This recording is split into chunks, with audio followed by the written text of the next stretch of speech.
నమస్కారం అండి. నమస్కారం అండి. ఓం నమః శివాయ, ఓం నమో వెంకటేశాయ, గురుభ్యో నమః, శ్రీమాత్రే నమః. అమావాస్య. మామూలుగా అమావాస్య అంటే ఎక్కువగా మనం పితృదేవతలకు సంబంధించిన వారికి కృతజ్ఞతలు తెలుపుకోవటానికి ఒక మంచి అనువైన రోజు ఏది అంటే అది అమావాస్యగా తీసుకుంటాం. కానీ ఈసారి వచ్చే ఈ అమావాస్య సెప్టెంబర్ 2వ తారీఖు ఇది సోమవతి అమావాస్యగా చెప్పబడుతుంది. అంటే సోమవారంతో కూడి ఉన్న అమావాస్య. సోమవారం అంటే ఈశ్వరుడికి ఎంతో ప్రీతికరమైన రోజు. మరి ఈ అమావాస్య రోజు పితృదేవతలతో పాటు ఈశ్వరుణ్ణి కూడా ఆరాధించే అవకాశం ఉందా? నిజంగా ఏ రకంగా ఈశ్వరుణ్ణి ఆరాధిస్తే మంచి జరుగుతుందంటారు? ఇది అమావాస్య అంటే ఏంటి? అమావాస్యకి ఎగ్జాక్ట్ ఆపోజిట్ పౌర్ణమి వస్తుంది. అవునండి. అమావాస్య అంటే నెగిటివ్ శక్తులు ఫుల్ ఎనర్జీలో ఉంటాయి. ఓకే. రాత్రి 12 గంటలకి అమావాస్య రోజున నెగిటివ్ ఎనర్జీ పీక్లో ఉంటుంది. ఓకే.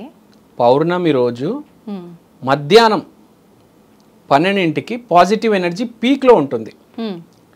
పౌర్ణమి అనేది సౌమ్య దేవతల రోజు, అమావాస్య అనేది ఉగ్ర దేవతల రోజు.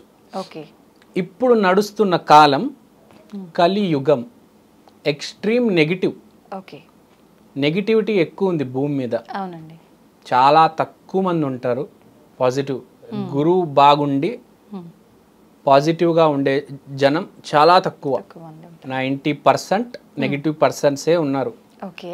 ఎక్కడో 10లో ఒక్కడికి గురువు బాగుంటే వాడు పాజిటివ్గా ఉంటాడు.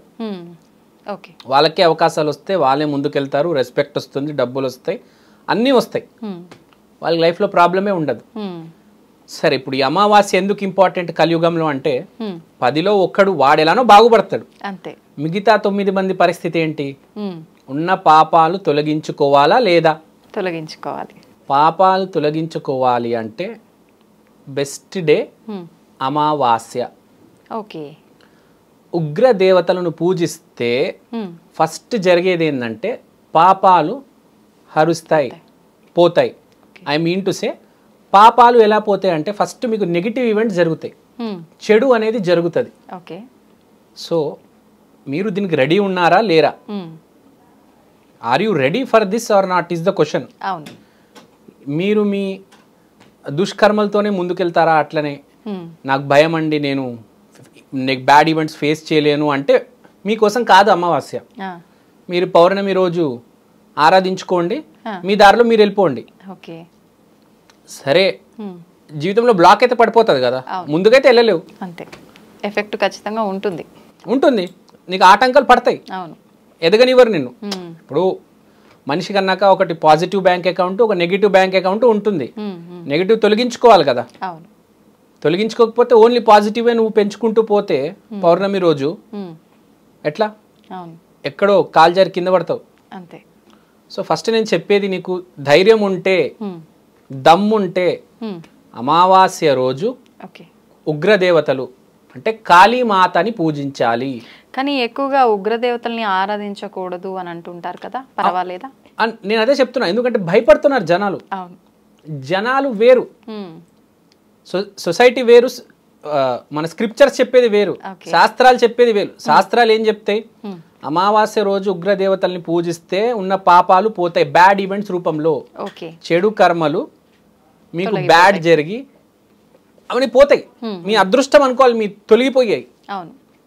మీరు వెళ్తున్నారండి బంగారం, వజ్రం, వైడూర్యం, కానీ మీకు తెలీదు, మీకు బురద అంటుకొని ఉంది ఇక్కడ. అది వాసన వస్తూ ఉంటుంది, మీకు రాదు, అందరికి వస్తుంది, మిమ్మల్ని ఆపేస్తారు. అవునా కాదా?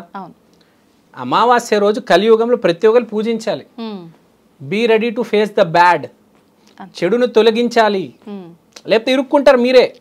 వీడు ఎలా అంటే ముందే అందరిని చెడగొట్టి ఇప్పుడు నాకు చెడు జరగకూడదు అనుకుంటాడు. నువ్వు వాడిని హింసించావు కదా, ఇప్పుడు నేను 10 రెట్లు హింసిస్తారు. నువ్వు వాడిని పడేసావు, ఇప్పుడు నేను 10 సార్లు పడేస్తారు. ఎక్సెప్ట్ చేయి first, except the situation. Situation except చేయి.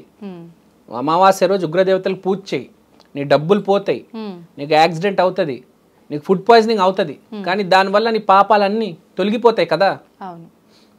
ఫస్ట్ అది చేయి. ప్రతి మనిషికి చెప్తా, and be ready to face the event. నాకు చెడు జరుగుతుంది అని తెలిసి పూజించమని చెప్తున్నా. లేకపోతే అది అలానే ఉంటుంది, నువ్వు జీవితంలో ఎదగవు కదా, అలానే ఉండిపోతావు, అంతే, దాన్ని రానివ్వవు, నువ్వు ముందుకెళ్ళవు, అలానే ఉంటావు, జీవితం అలానే ఉంటుంది. అవును, ఏం బాగుపడతావు నువ్వు? ఎదుగుదల అనేది ఉండదు, ఎదుగుదల ఉండదు, రెస్పెక్ట్ సరిగ్గా ఉండదు, అవును, ప్రశాంతత ఉండదు, ప్రశాంతంగా ఉండదు, వెంటాడుతూ ఉంటుంది ఏదో ఎప్పుడు. చెప్పాను కదా, మనకు తెలియకుండానే ఒకటి నెగిటివ్ ఆరా ఉంటుంది చుట్టూ. అవును, అదే అన్ని క్లియర్ అయిపోయినాడు భలే ఉంటుంది అసలు. రెస్పెక్ట్ సొసైటీలో ఇప్పుడు మహేష్ బాబు గారికి ఎట్లుంది అంత రెస్పెక్ట్ ఉంటుంది. కొంతమందికి భలే రెస్పెక్ట్ ఉంటుందండి అసలు. అసలు ఎక్కడికి వెళ్ళినా వాళ్ళ గురించి మాట్లాడతారండి. గురువు బాగున్నాడు, వాడు జన్మంలో పుణ్యం చేసుకొని వచ్చాడు, హ్యాపీగా కూల్గా లైఫ్ వెళ్ళిపోతుంది, నో ప్రాబ్లం. సో అమావాస్య రోజు మీరు చూడండి, కావాలంటే బాగా స్ట్రాంగ్ ఉండేవాళ్ళు పూజిస్తారు కాళీమాతని. ఫలక్నామా కాళీమాత గుడి మీకు ఐడియా ఉందా? వెళ్ళండి అక్కడ చూడండి, జనాలందరూ బాగా స్ట్రాంగ్ ఉంటారు. అమావాస్య రోజు రాత్రి 12ంటికి ఆరతికి వస్తారు. నిజమే, బాగా స్ట్రాంగ్ ఉంటారు వాళ్ళు, హెడ్ స్ట్రాంగ్ ఉంటారు. కాళీమాతని పూజించి వాళ్ళు కూడా కాళీమాత వచ్చేస్తుంది వాళ్ళ లోపల. వ్యాపారాలు చేస్తారు, ఒక్కొక్కరు కోట్ల వ్యాపారాలు ఉంటాయి, చిన్న వ్యాపారాలు ఉంటాయి మళ్ళీ అవన్నీ, కానీ కోట్లలో సంపాదిస్తూ ఉంటారు. ఇంత బంగారం వేసుకుంటారు వాళ్ళు. ఐడియా ఉందా మీకు? కేజీలు ఉంటాయి ఒంటి మీద. ఈ మధ్య ఎక్కువైపోయారు గోల్డ్ మ్యాన్స్. కాళీమాత దయా అది, అమావాస్య దయా అది. అక్కడికి వచ్చి కర్మలు తొలగించి ఇప్పుడు ఆ స్టేజ్కి వెళ్ళారు. అమావాస్య రోజు కాళీమాతని పూజించగానే ఉగ్రదేవత కాదు, మీలో కూడా ఉగ్ర శక్తి వస్తుంది. ఎస్పెషల్లీ ఎవరికైతే బాగా భయం ఉంటుందో ఆ కాళీమాత గుడి ఫలక్నామాలో వెళ్తే పిల్లి కాస్త పులి సింహం అయిపోతుంది. అసలు చాలా బాగుంటుంది ఆ ఫీలింగ్. నేను వెళ్ళినప్పుడు కూడా భలే ఎంజాయ్ చేసా అసలు. ఇది బేసిక్ గా అమావాస్య ఎనర్జీ వస్తుంది. ఇంకోటి, విష్ణుమూర్తి ఇచ్చేవాడైతే విష్ణుమూర్తి మెయింటెనెన్స్ చేస్తారు, శివుడు డిస్ట్రాయర్. సోమవారం అంటే శివుడిది. సోమవారం రోజు అమావాస్య వచ్చిందంటే సూపర్ ఎనర్జీ అనమాట. అది అంటే ఇంటెన్స్గా జరుగుతుంది, అంటే చాలా స్పీడ్గా జరుగుతాయి. ఇప్పుడు మామూలుగా వేరే ఏదైనా బుధవారము శనివారం వచ్చింది అనుకోండి, లేకపోతే శుక్రవారము, అది వేరు. సోమవారం రోజు అమావాస్య వచ్చిందంటే శివుడు కటాక్షం ఉంది అమావాస్య మీద, అంటే చాలా స్పీడ్గా తొలుగుతాయి కర్మలు. So this is the point. మరి ఏం చేయాలి ఆ రోజు? అందరూ కూడా ఎలా ఉపయోగించుకోవాలి ఆ రోజుని? ఆ రోజు అందరూ ఎలా ఉపయోగించుకోవాలంటే ఉగ్ర దేవతల దగ్గరికి వెళ్ళి చెప్పాలి, నేను చెడు కర్మలు చేశాను, మీరు తొలగించేయండి, నేను రెడీగా ఉన్నా ఫేస్ చేయడానికి, చాలు. మీ జీవితం ముందుకెళ్ళకపోతే చూడండి, తప్పును ఒప్పుకోవడం, అంతే. తప్పును ఒప్పుకోవడం, ఎవరు ఒప్పుకోరు అసలు, ఒప్పుకోరు. ఆ కాళీమాత గుడికి వెళ్ళారు, పోయి మళ్ళీ భగవంతుడి ముందు ఆయన చూస్తున్నాడు, అయినా సరే ఒక్కడి గుర్తుడికి వెళ్తే గోల్డ్ మ్యాన్ అయిపోతారు మీరు. మీకు గోల్డ్ మ్యాన్ అవ్వాలందా లేదా? ఉంటది కదా, మీ ఇష్టం. ఇంకా కానీ ముందు దెబ్బ తగులుతుంది, దమ్ము ధైర్యం ఉందంటే వెళ్ళండి, ఆడే బాగుపడతారు. ఏ సమయంలో వెళ్ళాలి? అమావాస్య రాత్రి 12ంటికి ఫలక్నామా శ్మశానం ఎదురుగా కాళీమాత గుడి, గోల్డ్ మ్యాన్ అవుతారు మీరు. ఇంట్లో కూర్చొని పూజ చేసుకోండి, ఇంట్లో కూడా చేసుకోండి, కాళీమాత చేసుకోండి, ఇంట్లో కూడా కాళీమాతకు పూజ చేసుకోండి హ్యాపీగా. ఏం లేదు, చిన్న దీపం పెట్టుకొని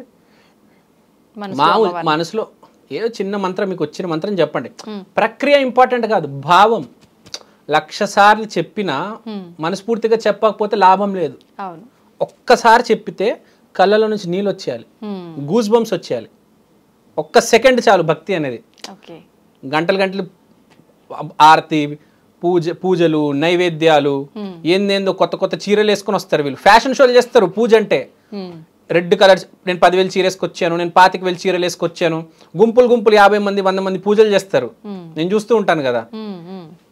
అది అసలు ప్రక్రియకు సంబంధించిందే కాదు పూజ అనేది, భావానికి సంబంధించింది.